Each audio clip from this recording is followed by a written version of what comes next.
Let's draw a picture. Okay, here is the puzzle. This is Jesse and Thomas. They're best friends. Or they were. They just finished uncovering their very first government conspiracy together. And I have just this one frame, this one shot to show what their friendship was like before everything went to hell. This is a selfie. It'll be part of a full-page spread of papers out of the Secret Service's file on Jesse. And it won't be very big, so it needs to be bold. So, Thomas is significantly more outgoing and showboaty than Jesse, so that seems like the easiest part of their relationship to show. One is into pictures and the other not so much. The early draft didn't please me very much. It made Thomas look really dominant, like Jesse was only around because he was dragged there. The first thing I need to do is fix Thomas's face. It was lopsided. I think that was because his eyebrow was raised and I was measuring everything off that eyebrow. It's a problem that I have, especially with new faces, which Thomas is. I drew him 3 times right before this, and once to design him to begin with, and that is basically the extent to which I have drawn this guy. It's not great. Oof, I was struggling. I really should have had more references for this piece. I usually do a 3D thing for posing, and I didn't do it this time. I have found that 3D poses, when I reference them, sometimes I get scared and I reference them too closely, and it makes the image really rigid, and I really needed this one to be human. If this is gonna be about friendship and love and stuff, then it's gotta have some humanity, you know?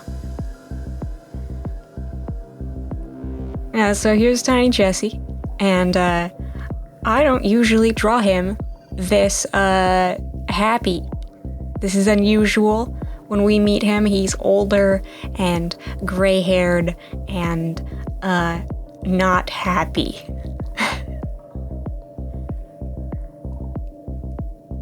So usually it's alright to be using pretty dark lines on him. His eye bags are usually pretty heavily featured because they make him look good and exhausted. They're not serving me here though.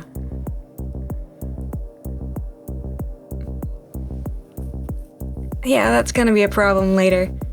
Oh, and this hand was really good, and a thing happened. Watch this. So I had it sketched out, and I was like, oh, it's too small. I'll move it up. And everything was going great. And then go and color it in. I was like, oh, I'll block it in. It'll be great. Yeah. And then where's the fingers? Oh, it goes all the way down there, huh? She's got like a 10-inch finger, and I convinced myself that it was wrong, and I deleted the layer. There was nothing wrong with that hand. Should never delete layers. And then I drew this abomination. The claw. The claw decides who will stay and who will go. Oof. So it's getting pretty late, and Thomas started looking like the gym teacher from Freaks and Geeks. Like, I couldn't get away from him. The harder I worked, the more it looked like him. And little Jesse's here, like, hugging a gym teacher, and he's all old and wrinkly for some reason, and his eyes are kind of dead and weird. I don't know what's going on. Everything is starting to look really awful, and I'm just getting sleepier. I start blocking things in to see if I can trick myself into seeing things. At least his mouth looks pretty good. Yeah, get that skin tone in there. Get it in darker than the sketch. Do that right. I got a nice sausage arm back there that I'm gonna have to fix later. That's gonna be fun. Ah, that green. That's some color symbolism for you right there. Green is the color for anything associated with the chaos of the world. worked that all out at the beginning, and now it's no big deal to decide what color people's shirts should be. A spoiler, maybe. I don't know. I don't know what a spoiler is anymore.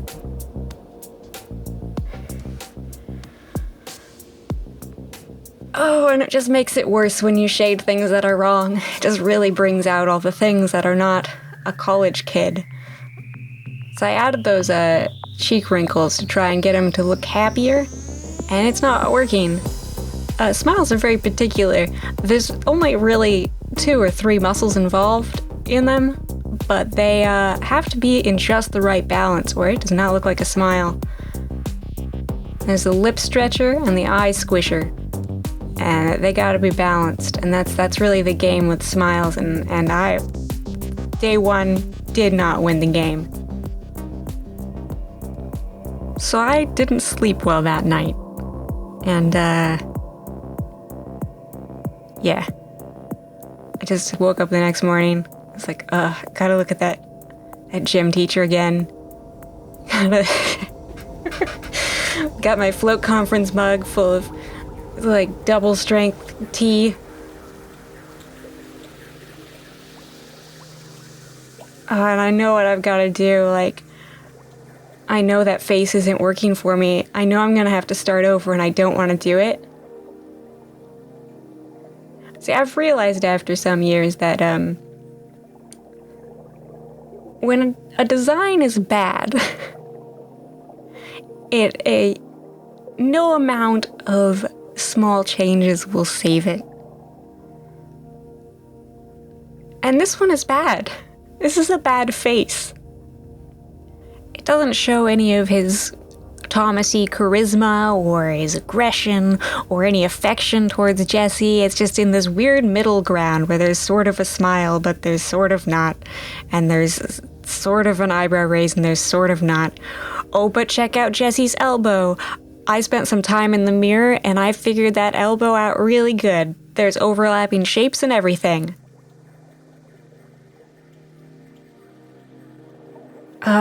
And now I'm just stalling. Oh, what if I move his eyebrows up? Oh, what if I shade it differently? Does it change anything? No, it's still bad. It's still bad, isn't it? Oh, what if I make the corners different? What if I give him a lopsided little thing like a little Elsa smile? Is that gonna bring his spunk back? No.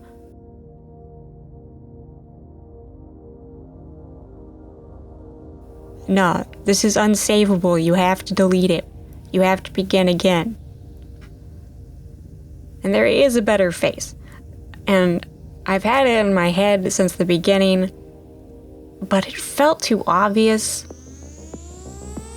Which is why it's the actual good choice. If you're going for a bold, easy to read design, usually your first idea is actually the best idea. And if you want nuance, then you work on it for 4 years. If you want something legible, then you go with the first one. And it's just immediately so much better. This is the face of somebody who's a punk rocker, and he's like trying really hard to be a badass. Woo, he's gonna take down the government. And yeah, I'll show you, Mom and Dad. He's got his tongue out and everything, but then he's got this weirdo little goofy friend who's making it really hard to be hardcore. He's making this a silly thing. So what we got is mouth open, tongue out. We got slight downward motion in the eyebrows, but like not a ton. And we don't really see that here in this sketch very, very much yet. There we go. And we gotta get that little smile in there. Gotta get that hint of smile. Like I said, that's the lip stretcher and the eye squinter that we're looking for. Looking for them in a nice balance. Which I'm having trouble visualizing here, apparently. So I'll just work on some hair. Hair is easy, right? I'm also starting to realize that there's something wrong with Jesse's face, and I can't figure out what it is. He feels somewhat alien? Like maybe his eyes are too far apart, or something isn't quite level, maybe. And I know that I did the lopsided thing. I intentionally opened his mouth up on his right side more to make it feel less planned. Here I am measuring the eyes. I'm going to drag this ruler down, make sure that it is the same angle as his mouth and nose. And it is. Nailed it. So that's not it. Something else is off. So I just throw the background in there. There's that little conspiracy wall. Ooh, that might be a spoiler too. I may be saying spoilers, I'm sorry. I don't remember what it's like to care about how stories end. I just like the middles. It's like Tootsie Roll Pops.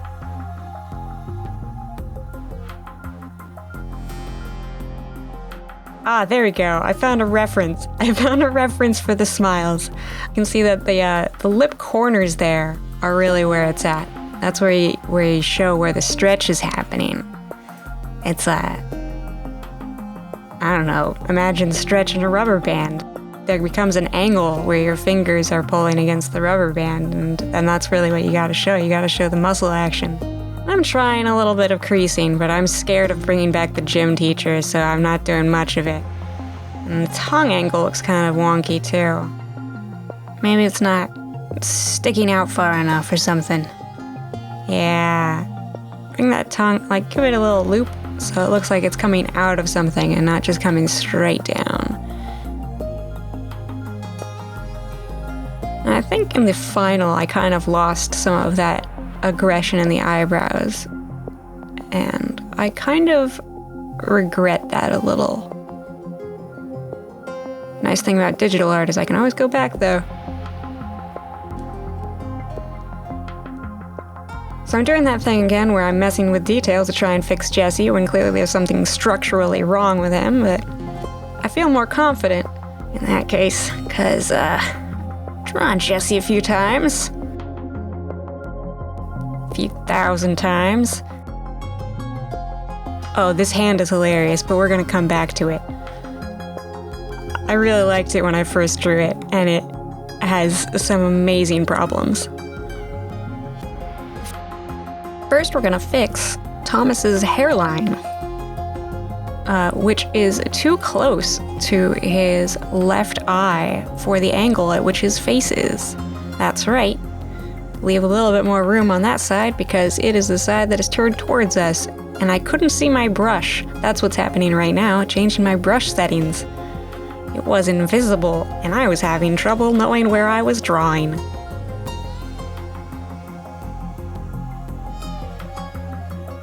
Alright, Thomas is inked. Oh, filling in the eyes really shows where the problem spot is, isn't it? He suddenly looks like a dead fish. But I soldier on. These are the kind of problems that happen in almost every portrait. There are always problems focusing the eyes. The problems are usually pixel-sized.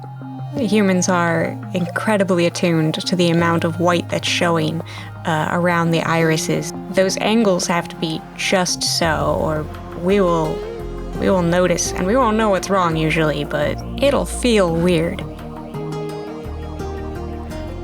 Now I'm adding a little gradient effect here, both to separate Jesse's hand from the midground, and to give it a little bit of that selfie Instagram flair. You wouldn't believe how hard it is to find good references of bad selfies. Oh, new hand, not as good as the other one. I miss that other one so much, but I do alright here. I remember to use overlapping shapes to show the depth, and I actually bother to sketch out Jesse's shoulder anatomy here. I can use Thomas's hand to show the shape of Jesse's shoulder if I know what shape Jesse's shoulder is. I am notoriously bad at shoulders. Is this still notorious if it's only known to you, but it's known really strongly? One thing I really didn't get from this hand is a sense of possessiveness.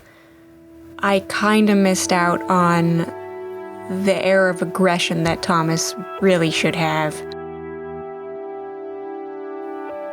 Here it is, this hand. Now let me ask you a question. Can you bend just your first knuckle, just the tips of your finger without bending the middle knuckle? Like, you can't. It's really hard. The first thing that bends is the lowest knuckle.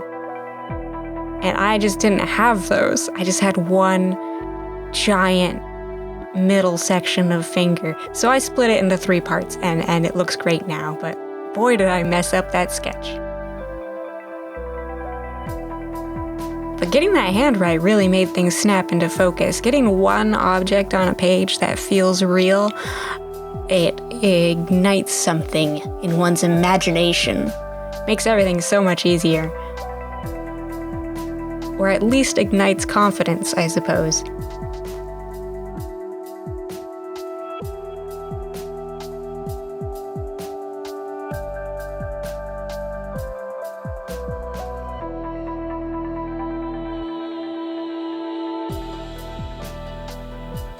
I had a hard time with Thomas's lips. He has very red and,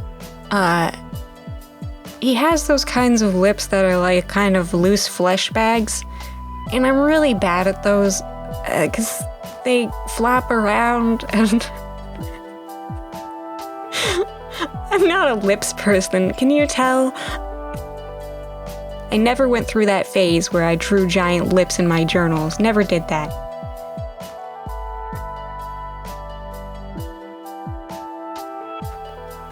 So I'm gonna throw their conspiracy wall behind them so I can get a feel for how well they stand out from the background. And I'm using the perspective tool to fix the angle, because it wasn't drawn for this particular photo.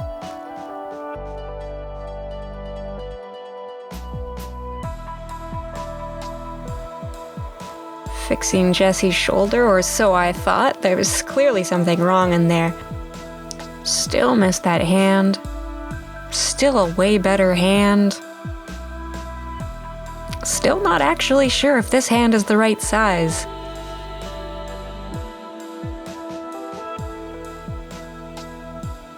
And once again coming back to futz with the focus on Jesse's eyes. Always the roughest spot for every portrait. The game is basically you have to get the angle of the line of the upper lid and the line of the lower lid at the right angle for the tilt of the eye and the tilt of the head. And then you need the shape of the iris to be the correct oval to describe the direction it is facing. And it's particularly hard in a smile because the irises are partially covered up by the lids.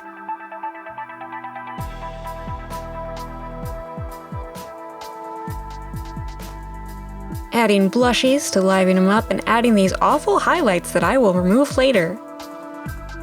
My logic was, well, Thomas has them. Copying Thomas didn't get Jesse very far, and it sure didn't get me far either.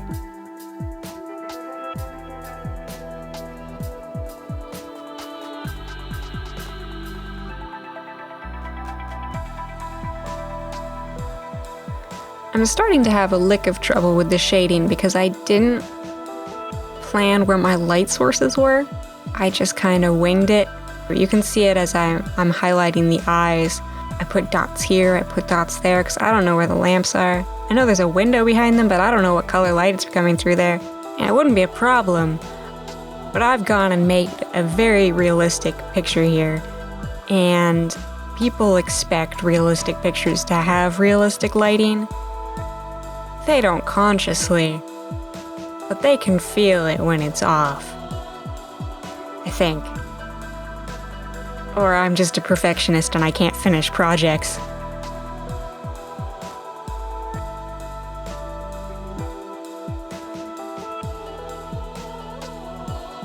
I'm trying to limit the number of shadow tones that I'm using to keep it simpler, to keep that realism from creeping in. Because I can feel myself approaching the uncanny valley here, especially with Thomas. He's got that velvet painting look. Just want to pet him and it's no good.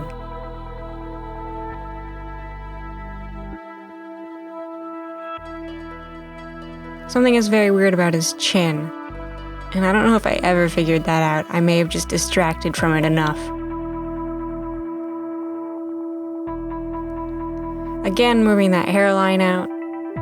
Again, realizing that his head is tilted farther than I thought. It's a pretty classic error to want to flatten a face that is at a slight angle. You mentally it just yearns to be pulled to the front. You really feel like you want to make that face symmetrical. And you gotta resist. Those little angles will get you. It's really wild how often it's just the ears. You'll be struggling for hours with this weird slight angle and pushing the eyes up and down, and it's just the ears again. Go for the ears first. We measure everything off those guys. They seem unimportant, but they're critical.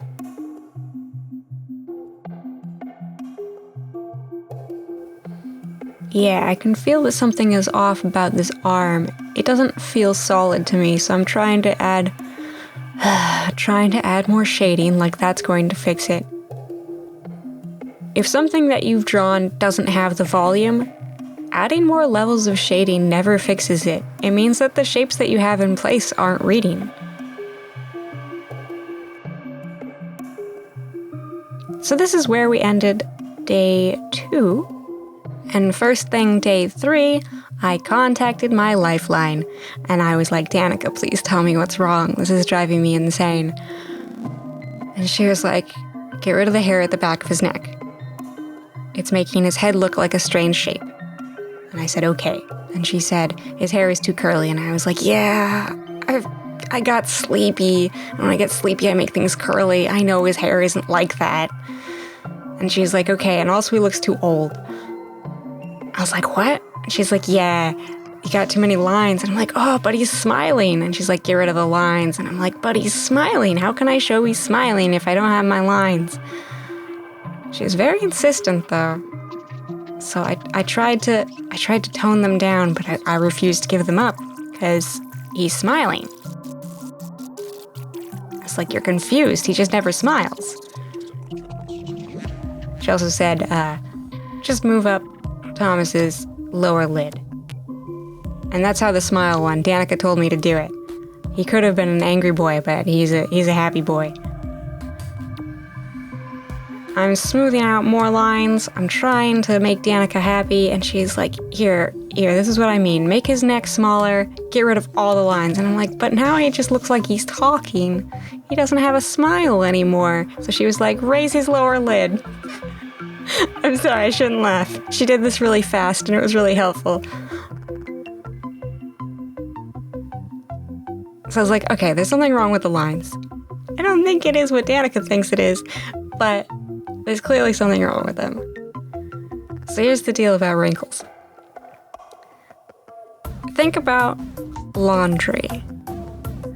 There's a difference between folded laundry and creased laundry. Folded laundry is what happens when you smile, and creased laundry is what happens when you get old. And right now we've got creases and we need folds. We're gonna move these creases down because his neck is curving towards us. It's not just he's not just tipping his head back. He's also got his shoulders raised a little bit, and I'm not getting the right angles.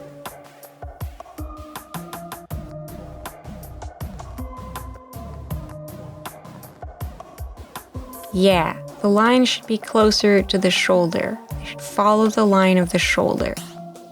And the line of his back should flow into the line of his neck, because they're both made of spine.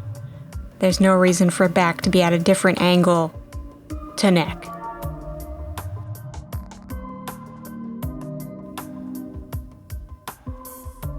Yeah, they should also follow the... Yeah, there we go.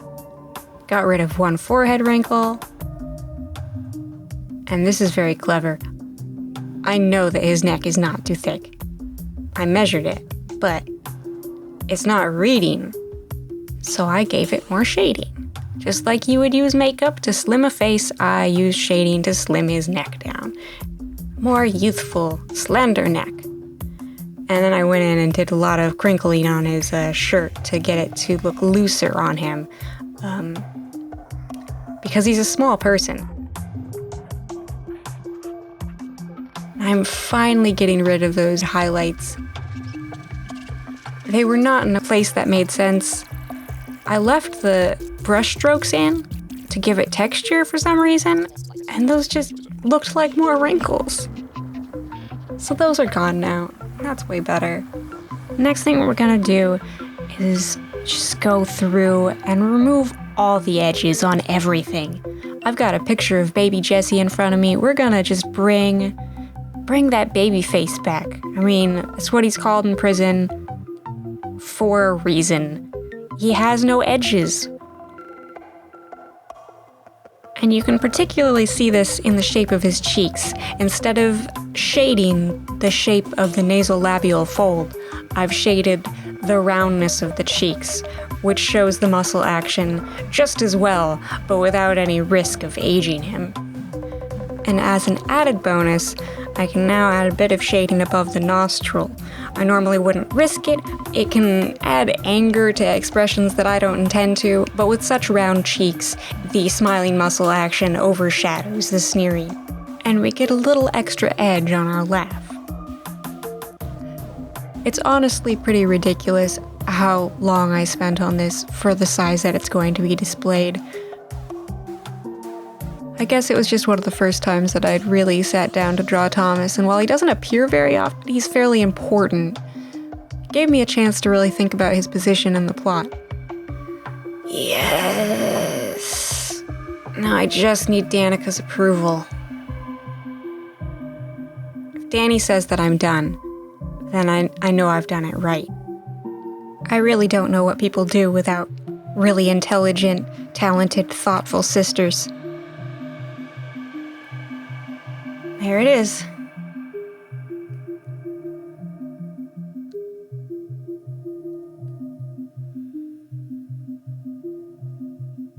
Yes. Oh my god, this was supposed to take 3 hours. There you have it. Jesse and Thomas's selfie.